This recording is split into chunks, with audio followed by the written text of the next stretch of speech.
Good morning, students. In the last class, I will discuss about the nature of Congress Party. Today, I am going to discuss about the major opposition parties in Indian politics. In the first decades of India's electoral system, no recognized opposition parties existed. There are many opposition parties during that period. Some of them had came into being even before the first general election held in 1952. Some of these political parties played an important role in the election of the country in 1960s and 1970s. Some important major opposition parties during that period was number one, Socialist Party. The Congress Socialist Party within the Congress Party was formed in 1934 by Acharya Narendra Dev and some other young political leaders who wanted to make the Congress Party more radical and egalitarian. That means, in simple words, we can say that before independence, the Congress Party had two wings, that means two branches. One is Congress Party and another is Congress Socialist Party. Congress Socialist Party was formed in 1934 by Acharya Narendra Dev and some other young political leaders who wanted to make the Congress Party more radical and egalitarian. In the Congress Party, there was an opportunity that the leaders of the Congress Party can take dual membership. That means the membership of the Congress Party and the membership of Congress Socialist Party.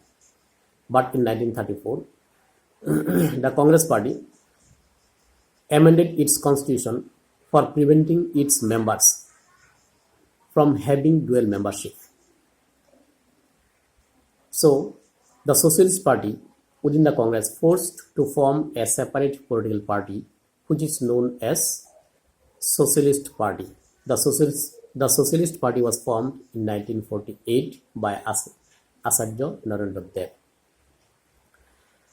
ছাত্ৰ ছাত্ৰীসকল, যোৱা ক্লাছত মই কংগ্ৰেছ দলৰ আধিপত্য প্ৰকৃতি সম্পৰ্কে আলোচনা কৰিছিলোঁ আৰু আজি ভাৰতীয় ৰাজনীতিত বিভিন্ন বিৰোধী দল সম্পৰ্কে আলোচনা কৰিম যে স্বাধীনতাৰ প্ৰথম 10টা বছৰ ভাৰতীয় ৰাজনীতিত বিভিন্ন বিৰোধী দলৰ উত্থান দেখা গৈছিল যদিও এই দলবিলাক স্বীকৃতিপ্ৰাপ্ত নাছিল। এই দলবিলাকৰ বেছিভাগেই প্ৰথম লোকসভা নিৰ্বাচনৰ আগত গঠন কৰা হৈছিল। এই দলবিলাকে ভাৰতীয় ৰাজনৈতিক ব্যৱস্থাত এক গুৰুত্বপূৰ্ণ ভূমিকা পালন কৰিছিল। ভাৰতীয় ৰাজনীতিত গুৰুত্বপূৰ্ণ ভূমিকা পালন কৰা কিছুমান বিৰোধী দল হৈছে 1 নম্বৰ ছ'চিয়েলিষ্ট পাৰ্টি, সমাজবাদী দল। ভাৰতীয় জাতীয় কংগ্ৰেছৰ ভিতৰতে 1934 চনত কংগ্ৰেছ সমাজবাদী দল গঠন কৰা হৈছিল আচাৰ্য নৰেন্দ্ৰ দেৱ আৰু অন্যান্য কিছুমান যুৱ নেতাসকলৰ জৰিয়তে। আৰু এই যুৱ নেতাসকলে ভাৰতীয় জাতীয় কংগ্ৰেছ দলক এক শক্তিশালী দল হিচাপে প্ৰতিষ্ঠা কৰিব বিচাৰিছিল। আমি সহজ ভাষাত ক'বলৈ গ'লে স্বাধীনতাৰ আগত ভাৰতীয় জাতীয় কংগ্ৰেছ দলৰ দুটা শাখা আছিল, দুটা ভাগ আছিল। ইয়াৰ এটা হৈছে ভাৰতীয় জাতীয় কংগ্ৰেছ দল আৰু আনটো হৈছে কংগ্ৰেছ ছ'চিয়েলিষ্ট পাৰ্টি অৰ্থাৎ কংগ্ৰেছ সমাজবাদী দল। কংগ্ৰেছ সমাজবাদী দল 1934 চনত আচাৰ্য নৰেন্দ্ৰ দেৱ আৰু অন্যান্য কিছুমান যুৱ নেতাসকলৰ জৰিয়তে গঠন কৰা হৈছিল। আৰু এই যুৱ নেতাসকলে ভাৰতীয় জাতীয় কংগ্ৰেছ দলক এক শক্তিশালী ৰাজনৈতিক দল হিচাপে প্ৰতিষ্ঠা কৰিব বিচাৰিছিল। ভাৰতীয় জাতীয় কংগ্ৰেছ দলৰ আন এটা সুবিধা প্ৰচলিত আছিল যে কংগ্ৰেছ দলৰ সদস্যসকলে দুইটা দলৰে সদস্যপদ লাভ কৰিব পাৰিব। অৰ্থাৎ দলৰ নেতাসকলে ভাৰতীয় জাতীয় কংগ্ৰেছ দলৰ সদস্যপদ আৰু ভাৰতীয় কংগ্ৰেছ সমাজবাদী পদৰ সদস্যপদ লাভ কৰাৰ সুবিধা আছিল। কিন্তু 1948 চনত কংগ্ৰেছ দলে তেওঁলোকৰ দলীয় সংবিধান সংশোধন কৰে আৰু নেতা কৰ্মীসকলক দুটা দলৰ সদস্য পদৰ পৰা বিৰত ৰখাৰ কাৰণে দুটা দলৰ সদস্য পদৰ পৰা বিৰত ৰখাৰ কাৰণে তেওঁলোকে সংবিধানৰ সংশোধন কৰিছিল 1948 চনত, যাৰ ফলত কংগ্ৰেছ দলৰ নেতাকৰ্মীসকলৰ মাজত এক তীব্ৰ অসন্তুষ্টিয়ে দেখা দিছিল আৰু এই অসন্তুষ্টিৰ ফলশ্ৰুতিত 1948 চনত এখন পৃথক সমাজবাদী দল গঠন হৈছিল। Next point, ideology and programs of Congress Socialist Party. The Socialist Party advocated the ideology of democratic socialism. The Socialist Party criticized the Congress Party for favoring the capitalists and landlords and ignoring the farmers and workers.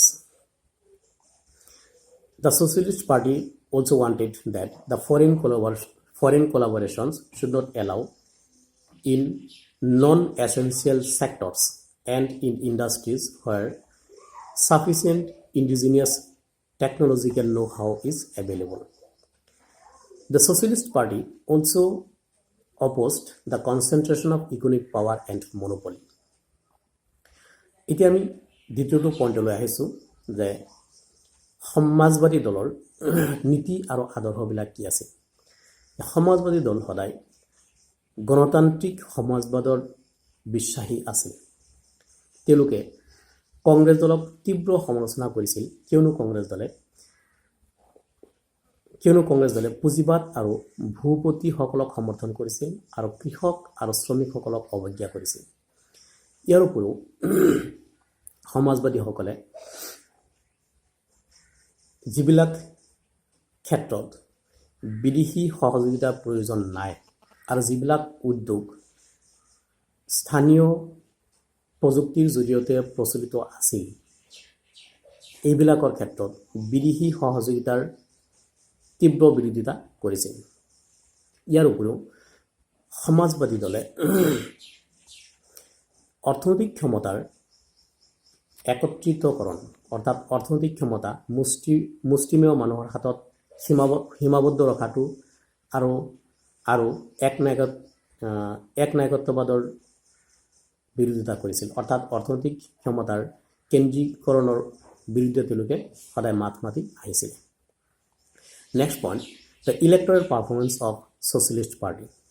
The Socialist Party contested in the first Lok Sabha election held in 1952. In this election, the Socialist Party secured 16 seats only. The leaders were totally disappointed with the result of the election. And after that, the party went through many split and reunion, leading to the formation of some new political parties. Some major parties is Praja Mazdoor Party, Praja Socialist Party, then Janata Dal, Secular, সমাজবাদী দল ইত্যাদি। আমাৰ 3 number point হৈছে যে সমাজবাদী দলৰ ৰাজনৈতিক ফলাফল। সমাজবাদী দলে 1952 চনত অনুষ্ঠিত প্ৰথম লোকসভা নিৰ্বাচনত প্ৰতিদ্বন্দ্বিতা কৰিছিল আৰু এই নিৰ্বাচনত মাত্ৰ 16খন আসন লাভ কৰিবলৈ সক্ষম হয়। নিৰ্বাচনী ফলাফলে সমাজবাদী দলৰ নেতাসকলক সমাজবাদী নেতাসকলৰ মাজত অৰ্থাৎ নিৰ্বাচনী ফলাফলে সমাজবাদী নেতাসকলৰ মাজত তীব্ৰ অসন্তুষ্টি দেখা দিছিল, যাৰ ফলত পৰৱৰ্তী সময়ত এই দলটো বিভিন্ন উত্থান পতনৰ মাজেদি অতিক্ৰম হৈছিল আৰু ইয়াৰ ফলশ্ৰুতিত কিছুমান নতুন ৰাজনৈতিক দল গঠন হৈছিল। ইয়াৰে কিছুমান দল হৈছে প্ৰজা মজদুৰ পাৰ্টি, প্ৰজা ছ'চিয়েলিষ্ট পাৰ্টি, সমাজবাদী দল, জনতা দল সেকুলাৰ ইত্যাদি। আৰু এই দলবিলাকে বৰ্তমানে ভাৰতীয় ৰাজনীতিত গুৰুত্বপূৰ্ণ ভূমিকা পালন কৰি আছে।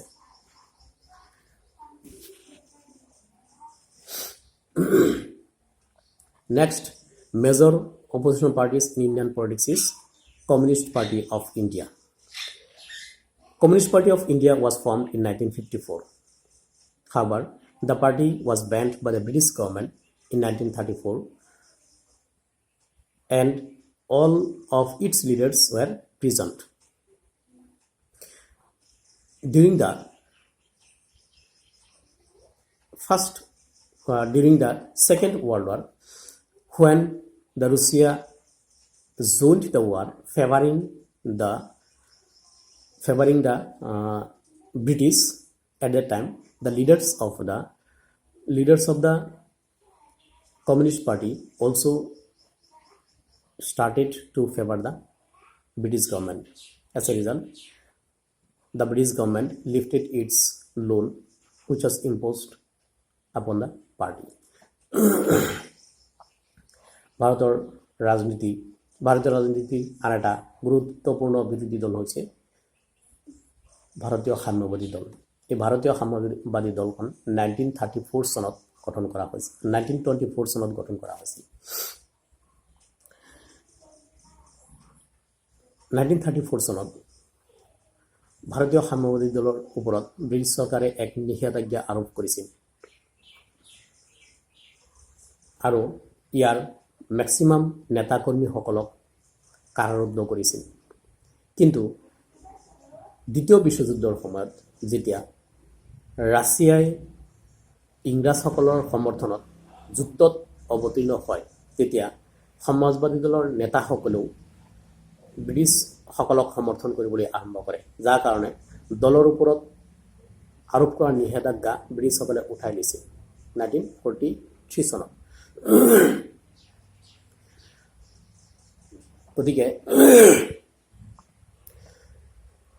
ভাৰতীয় সাম্যবাদী দলে যিটো প্ৰথম লোকসভাৰ নিৰ্বাচন অনুষ্ঠিত হৈছিল, এই নিৰ্বাচনতো ইয়াৰ পৰৱৰ্তী সময়ত ভাৰতীয় সাম্যবাদী দলে যিটো প্ৰথম লোকসভাৰ নিৰ্বাচন অনুষ্ঠিত হৈছিল, এই নিৰ্বাচনত প্ৰতিদ্বন্দ্বিতা কৰিছিল আৰু প্ৰথম লোকসভাৰ নিৰ্বাচনত 16খন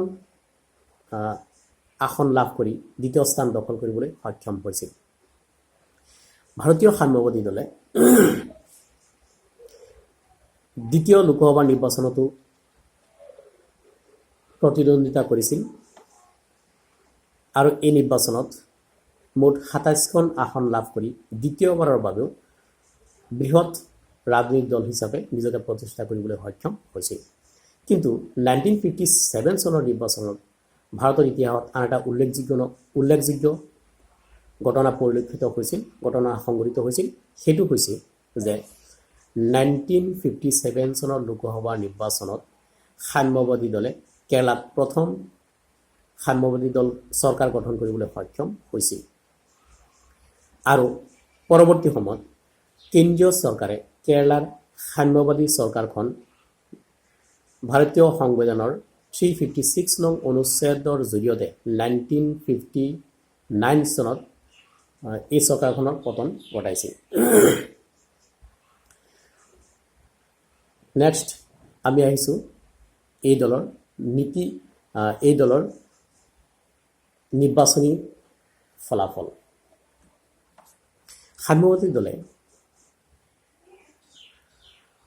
সাম্যবাদী দলৰ মাজত এক তীব্ৰ বিৰোধিতাৰ সৃষ্টি হৈছিল 1962 চনত। অৰ্থাৎ 1962 চনত ভাৰত চীনৰ যুদ্ধৰ সময়ত সাম্যবাদী দলৰ মাজত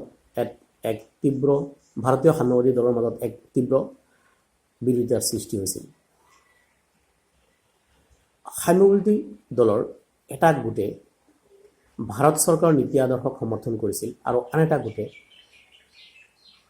চীনৰ নীতি আদৰ্শক সমৰ্থন কৰিছিল আৰু ভাৰত চৰকাৰক হেঁচা প্ৰয়োগ কৰিছিল যাতে তেওঁলোকে আলোচনাৰ মাধ্যমত এই সমস্যাৰ সমাধান কৰে। আৰু এই আছিল ভাৰতীয় সাম্যবাদী দলৰ মাজত হোৱা এক আনুষ্ঠানিক বিভাজন। আৰু এই বিভাজনটো কেতিয়া হৈছিল? 1964 চনত। আৰু এই বিৰোধিতাৰ ফলত দলৰ মাজত হোৱা এই বিৰোধিতাৰ ফলত ভাৰতীয় সাম্যবাদী দলখন বিভাজন হৈ আন এটা নতুন দল গঠন কৰা হৈছিল একে গোপালনৰ নেতৃত্বত। এই দলখন হৈছে ভাৰতীয় সাম্যবাদী দল মাৰ্কছিষ্ট। বৰ্তমান ভাৰতীয় ৰাজনীতিত ব্যৱস্থাত কমিউনিষ্ট পাৰ্টি অফ ইণ্ডিয়া আৰু কমিউনিষ্ট পাৰ্টি অফ মাৰ্কছিষ্ট এই দুয়োটাই এক গুৰুত্বপূৰ্ণ ভূমিকা পালন কৰি আছে।